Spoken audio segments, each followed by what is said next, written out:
ఒక అమ్మాయి ఒక జాబ్ కోసం ఎంతగానో ఎదురు చూస్తూ, దాని కొరకు దేవుడి దగ్గర మొరపెడుతూ, ఆ జాబ్ వస్తే చాలు అని ఎంతగానో ఆశపడుతుంది. అయితే ఇంకా లాస్ట్ మూమెంట్‌లో జాబ్ వచ్చేస్తుంది అన్న చివరి మూమెంట్‌లో తను ఆ జాబ్ నుండి రిజెక్ట్ అవుతుంది.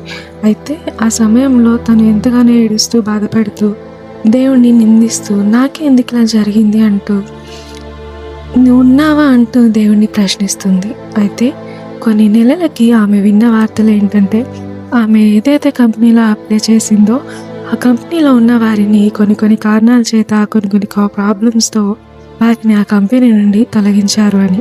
వారు ఎంతో సఫర్ అవుతున్నారని ఆమె విన్నప్పుడు ఆమె అనుకుంది, నేను కూడా ఆ రోజు ఒకవేళ సెలెక్ట్ అయ్యి ఉంటే బాధపడే వారిలో ఒకదానిలో ఉండేదాన్నేమో.